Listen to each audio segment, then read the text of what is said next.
Morning, y'all. Morning, morning, morning.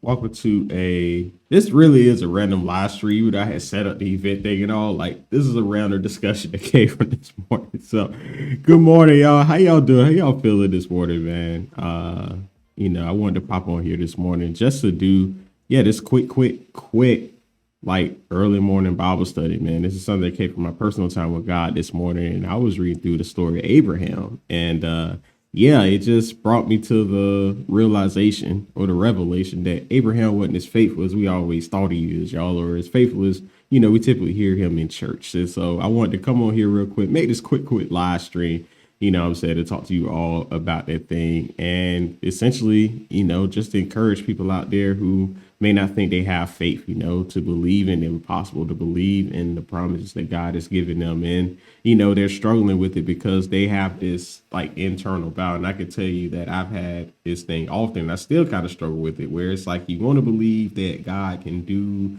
the things that he's promised for you, but then at the same time, you're still kind of in doubt. Like, you don't really know how it's going to happen. You don't know if it's going to happen, and you don't even know if the thing is necessarily possible, because quite frankly, it's probably something that you've never even seen in your lifetime, not just in your life, but with the people that are around you. And so when God tells us things like that appear to be impossible, that seem to be completely out of reach, there is a place where we want to believe him, but there's also a moment where we want to doubt. And we kind of see that in the story of Abraham, and that comes from Genesis, I believe it's chapter 17. I actually got it right over here. And yeah, right here, actually. So starting at verse 15, God more or less, he appeared to Abraham in a vision. He gave him his new name, Abraham. He renamed him to Abraham because it represents father of nations. And here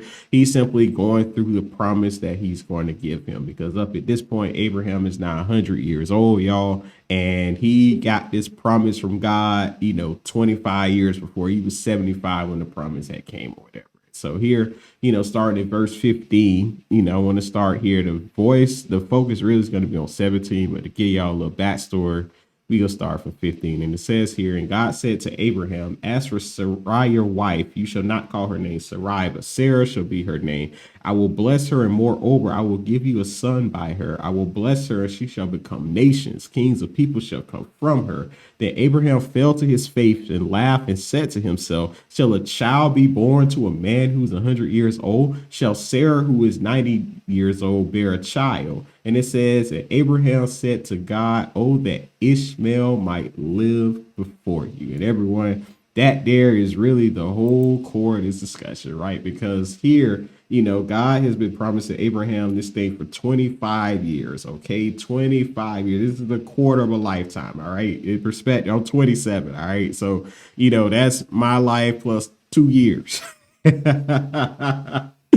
And so when you look at this is a man that's been waiting, all of this time for this promise to come. And God is now telling him at the age of 100 years old, well past the age of childbearing, but particularly with his wife as well, with Sarah being 90 years old herself, that they're going to have a son, and they're going to have a son together. And so, quite frankly, Abraham does what a lot of us do when God tells us that we're going to do something impossible or something that appears to be impossible for us as people. And that is to question, like, is this even going to happen? Can someone like me even have the ability to do this kind of thing? Do I have the ability to build a business? Do I have the ability to go after my dreams? Do I have the ability to go back to school? Do I have the ability to speak in front of people, right? Because, these are the fears and these are the doubts that people have, because they may be dreams of theirs, but in the same time, they don't necessarily know if these things are going to happen. And then when you pile up, a life of failure, a life of heartbreak, a life of doubt and anxiety, then, that just more or less pulls you back on the side of not believing that it's possible. But the thing about it is that, God met Abraham where he was, and he met him gracefully, and he reassured him and said that, Sarah is going to have a son you two are going to have a son together. And, this thing is going to come to pass. And that's something that has to happen in our life, right? Sometimes God has to send us a physical reminder that, these things are going to happen, but we have to trust and believe that he's more than able to do those things, right? And that's not always the easiest thing, everyone. And even with this, as I said before, because he's placed it on my heart to do Wisdom in Christ for a long, long time now, y'all. And at this point in time, this has been a true journey to even get to the point of launching it as a ministry. And God has given me so many promises with this to tell me that it's going to go far, it's going to go wide, it's going to reach people across the world. And a part of me in recent time has been struggling with that because I don't know what a global ministry looks like. I don't know, how to lead people per se, at least to that scale. And it's one of those things where it's like, I want to believe you, Lord, but at the same time, like, can I really do this? And, when you look at that and I just look at my personal life, it's like reading the Abraham story and then seeing, that realizing that, in a way we're similar, and in a way like we're all similar in that aspect, because God is calling a lot of us to do things that we haven't seen before, to pave a road that, no one else has carved before. And honestly, y'all, it could be scary, it could be doubtful. But here, just thinking about Abraham and the stuff that's happened, like when you look at our world today, like all of us who believe in Abraham are descendants of him, right? So the promises come full blown in so many ways. And even when you look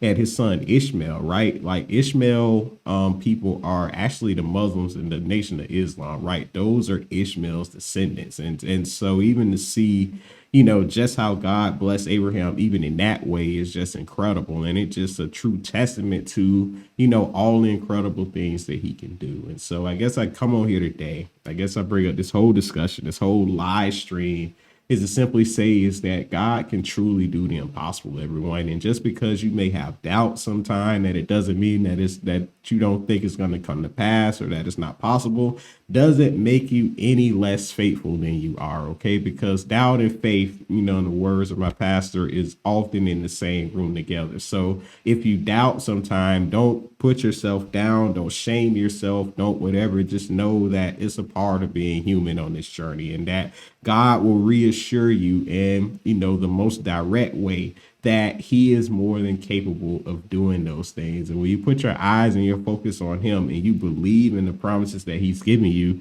then it will come to pass. Okay. And so, as I said, more or less, that was pretty much it. Like I said, it was a quick live stream, quick discussion. I just wanted to pop on here this morning and say all of that. Just encourage you all that's out there, and then just let you know that, hey, like, if you're on this journey, keep going, keep believing, keep trusting, because it will come to pass. It might not happen tomorrow, might not happen next month, might not happen 5-10 years from now, right? And that's something that we may have to be comfortable with realizing too, because some things that God has given us to do, it might not even be accomplished in our lifetime. And that's something that even happened with Abraham, because he had one son. He had Isaac, and then I guess you could say they had Jacob and Esau. Like, he saw his grandchildren at the very least. But all of us today, he would have never had the opportunity. He couldn't have lived long enough to see, the fruits of everything that he did. And all of that started with him just simply believing that God could do the impossible and him actually living that out. And that's something that, I think we have to come to the realization of too, is that sometimes we don't have to even force ourselves to just do all of this stuff. Like, God will bring it to pass if we're just patient and we just go throughout our days, continue to believe and trust in him. Rome, as they're saying that old saying, it wasn't built in a day, and neither are many of the dreams and the promises that he's given us. And if we just commit ourselves, right, to just enjoying the journey and doing things as they come, then surely, over the course of time, they will be fulfilled. But anyway, everyone, that was pretty much it. As I said, it was just a quick live stream, quick Bible study. Just wanted to come on here and tell you all that this morning from, my personal time with God. And I can definitely tell you that after reading that and kind of see Abraham and coming to the revelation that, he's not as faithful as I thought he was, right? It was pretty encouraging. And so I just wanted to come on here and share that. And hopefully it has encouraged some of you all out there as well. But with that being said, that is pretty much it. That concludes this day. I'm going to send you all on your merry way. Of course, if you want to find out more about Wisdom in Christ, you want to find out more about our ministry and our community and things like that, you can be sure to pop over to the online community. It's actually right here on Facebook. I'll drop the link in the comment section after I finish this video. And you can also check it out by going to the actual Wisdom in Christ website, all right, at wisdominchrist.com. But anyway, outside of that, everyone, I just want to thank you for tuning in this morning. Thank you all for just your support, just for your love, just for your encouragement. And, just know that, that's a fall on deaf ears. I truly, truly, truly appreciate all of you far more than words can express. And I just truly hope and pray that, as we go on this journey of life together, that, God will fulfill everything that he has promised to you, and that you will have the faith to receive the many things that he has waiting for you. All right. But anyway, y'all take care. Enjoy your day. Be blessed. And I will see you all tomorrow morning at 8 o'clock as we go through our second part of our Road to Transformation series titled Judged by the Past. All right. Take care.